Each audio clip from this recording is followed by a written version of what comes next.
meron akong i-share sa inyo, no? Kung paano tanggalin itong solarize sa ating TV. Tulad nito, naka-solarize siya. Tuturo ko sa inyo, i-share ko sa inyo kung paano ito tatanggalin sa pamamagitan ng remote. No? Ang gagawin natin ay pipindutin natin itong menu 2580 menu 2580. Yun, no? Kung nandiyan na tayo, nakapasok na tayo sa ating service mode, no? Pupunta tayo ng hanapin natin itong special set. Dito tayo sa special set, no? Yun, kung nasa special set na tayo, so i-okay natin, no? Enter natin.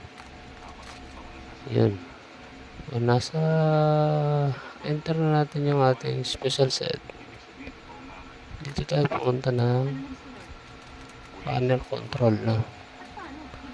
Ito, panel control, i-enter ulit natin. Yun, kung na-enter natin, pumunta na naman tayo ng panel LVDS T mode.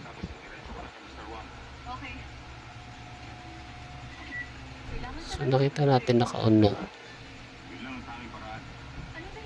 Naka-on na. I-off natin yan, no? Gagawin natin,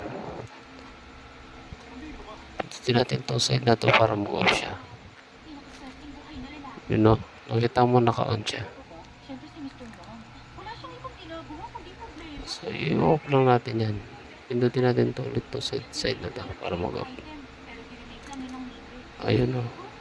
Naka-off na.